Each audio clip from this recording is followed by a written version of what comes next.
So my name is Felicia, and I have Rainey, Bree, and Sean with me, and we did Chapter 3, Capacity to Lead. So in this, we learned what a leader is. So a leader is someone who coordinates, integrates, facilitates, and provides a context for people. It describes a strategic decision or direction of an organization and translate the action to real life. So kind of deals with change a lot. And in the reading, it really talked about how all nurses are leaders. They all influence an interprofessional team and their patients, and everyone they come in contact with, even their community. So something that impedes a leader is cluttering the leadership activities with tasks that should be assigned to others. For example, like if there's a PCI who's not picking up her slack and such, so the nurse has to give all these showers and on top of that, give up like all the meds out and stuff. Obviously, that will impede a leader from doing their job. So while it's important to help out, it could also impede the full expression of the leadership role. Another thing that can impede them is to be too personally invested for too long into the chaotic activities of the workplace. So if the managers must influence the work of nurses and tasks of a running unit, but if overwhelmed by both tasks, capacity to lead might be compromised. So you can't focus too much into one thing versus the other. You have a lot of different roles and you need to work them out and make them work evenly. So to be a good leader, you have to know yourself. You have to be genuinely connected to the real self, and your self-expression. And it leads to insight in your own character, needs, and expression of the leader, including self-clarity, openness, and vulnerability. The roles of a good leader are listed here to be a transformer, visionary, translator of direction, communication central, so keep up with communicating with everyone around you, a pursuer of truth, always telling the truth, basically veracity, adjuster to change, a generator of creation and innovation, a seeker of the next thing, a team expert, a role model, and a model of the journey to excellence. So obviously all of these play a big role in being a great leader. The continuous journey of becoming. So obviously change is inevitable. One of the other groups talked about this already. It's constant and it's just gonna happen. And the personal development, growth, and engagement across life is proof that it's inevitable. Good leaders are accustomed to change and positively engage with change and want to learn and grow. They look at life as a journey, not as an event. It's just consistently changing. It's not going to stay stable. And an adaptive capacity allows quick shifting of prioritization, actions, and responses.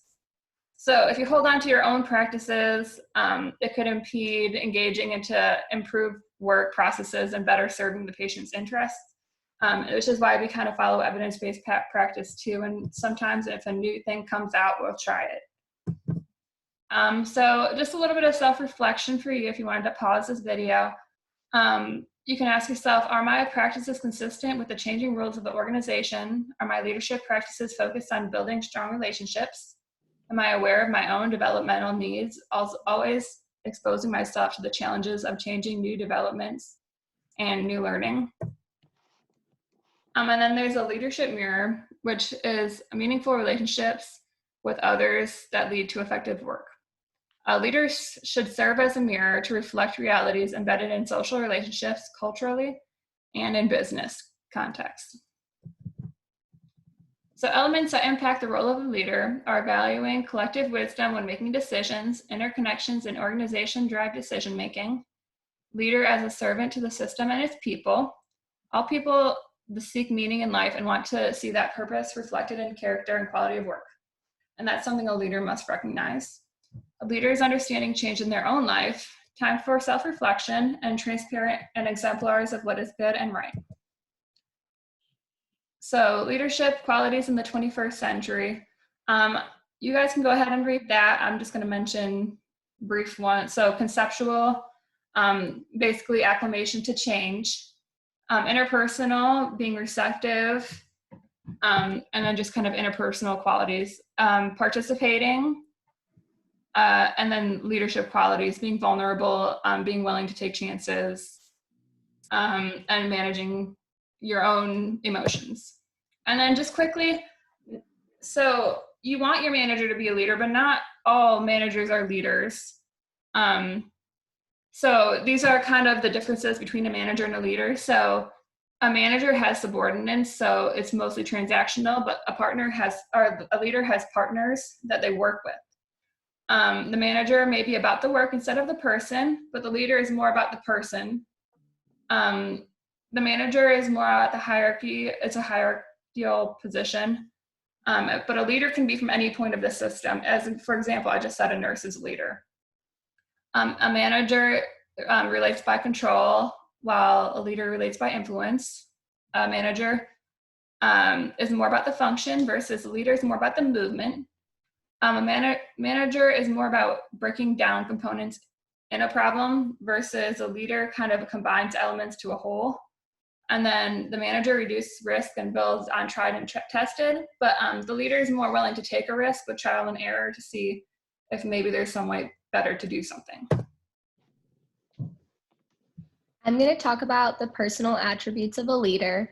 So some questions that you can ask yourself as you start on your journey to becoming a leader. The first question is, do I genuinely like people?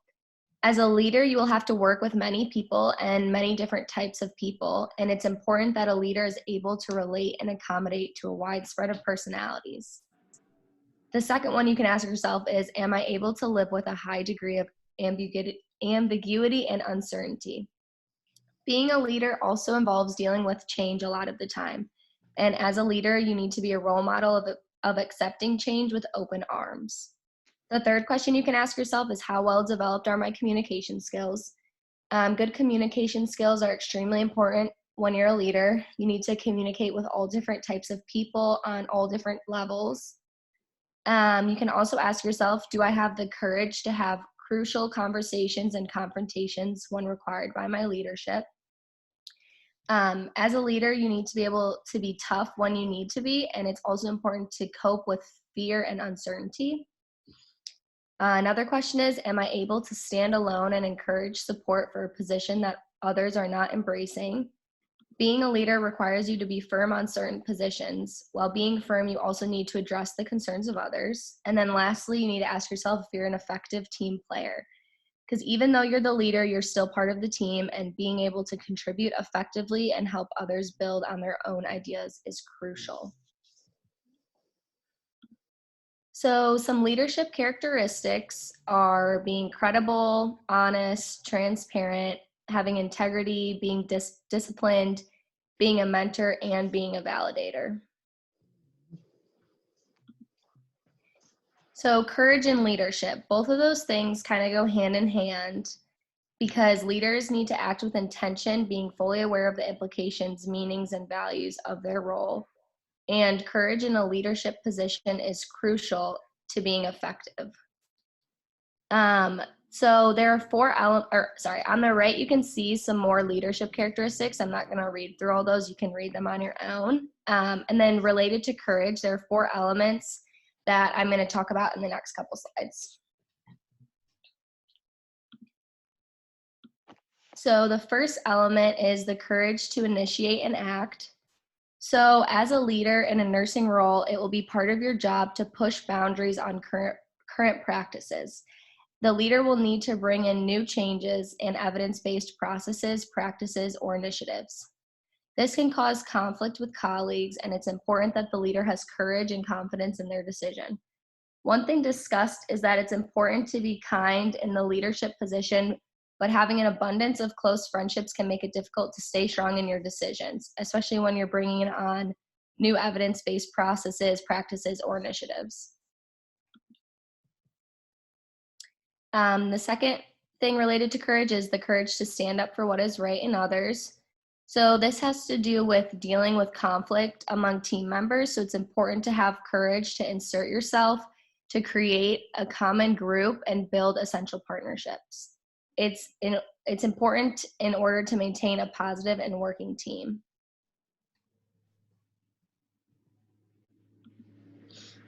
Then the courage to trust. An effective leader must be able to let go of personal control and have trust in their colleagues. In order to do this, make clear the expectations, accountability, and performance of each team member.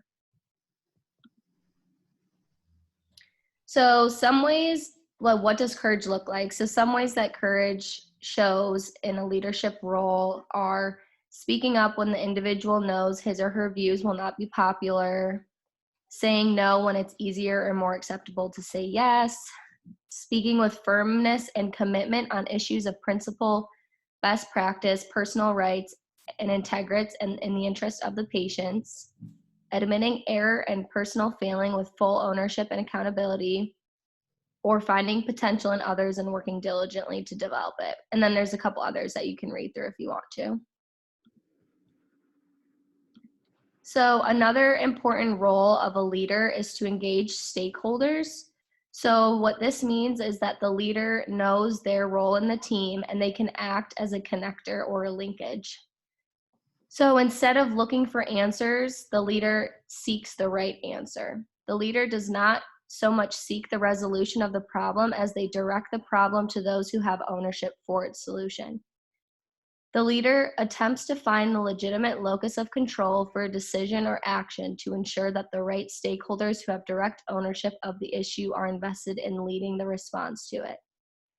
The leader continually questions who the stakeholders are to shape the focus on particular issues. The leader seeks the correct language to describe the priority issue or concern of the organization. The leader serves primarily as a catalyst for issues owners to address and resolve problems, processes, or concerns, and they ensure the right people, processes, tools, and data are available in a format that best support arriving at the right solution.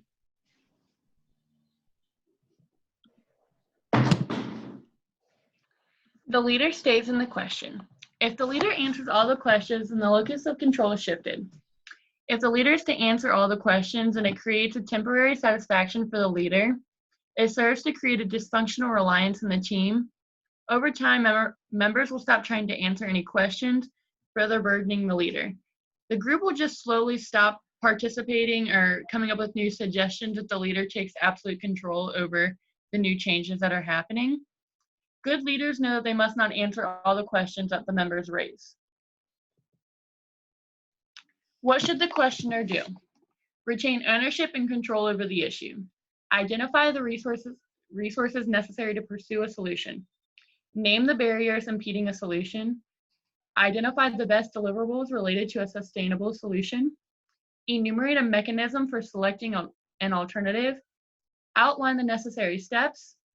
Indicate the impact that will occur. Evaluate the results. Validate the action of the staff.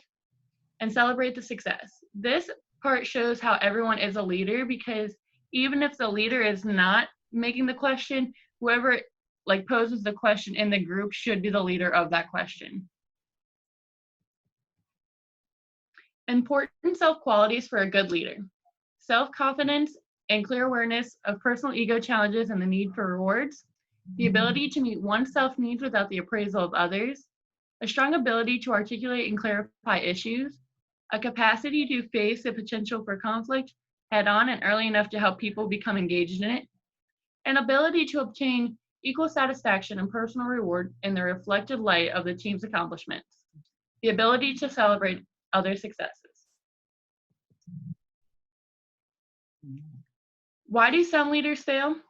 Some leaders fail to accommodate and manage the stress that inevitably accompanies the leader's role. Some new leaders have an early tendency to self-destruct. Excessive focus on task and function reduces leadership effectiveness.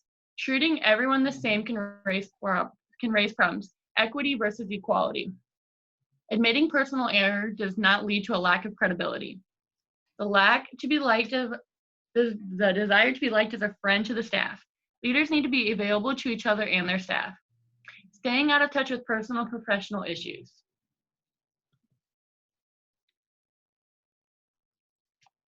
Transparency. In a leadership role, one's ability to be open and transparent towards their peers can go a long way in developing the positive characteristics of the team. Embodying this part of your leadership persona will allow others to feel comfortable and personally transparent to allow for effective communication. Contrary to past belief, it is important for the leader to be perceived as a higher. It is not important for the leader to be perceived as a higher or unique in the team, but as a partner to the rest of the teammates. The leader's openness and availability should enable members of the team to become more integrated, evidenced by their connection to each other and to the leader, and through it clearly identify their purpose, value, and commitments. Collective wisdom. The knowledge of the leader has about their personal goals, as well as the motivations and missions of the staff and organization, help develop collective wisdom. This wisdom of the whole egregiote will help build connections between all aspects of the care team on all levels. Collective wisdom provides the care team with the ability to bridge gaps between groups and allows the team to effectively grow and develop as an organization as a whole. The reflection of your own role and characteristics that you possess will allow you to evaluate how you align with the values of the staff of the organization. And this gives an individual perspective into how they will fit in their role in the organization and to evaluate challenges that they need to act upon. It's important to look at how you feel you are a fit for the team, and this will allow you to be more open and see what changes you need to make you the best fit for the team. Reflection on all the points that we have just made on your capacity to lead. It is critical to understand previous and current leadership roles, and you must recognize these roles because they are constantly changing, and one must adapt to actively fulfill these needs for your organization. Self-reflection on your own attributes is necessary for you to have success and to see if you are the correct fit for this role. What does my team and organization need from me is an important question to ask to see what you need to be doing to make yourself better for your team every day. You need to differentiate what leading and controlling a group is. Leading is not necessarily controlling what others are doing, but leading as an example is a role model for all the people around you. Asking yourself, what can I do to learn and develop from and for the people around me? Understanding that the people around you have just as much to teach you and allow you to develop from is important to have as a leader. And finding inspiration and inspiring others, finding the parts that make you a member of the team and make the team unit as a whole is important to make a strong group connection. And there are references, and we're going to share something with you, just a quiz and a reflection on it. So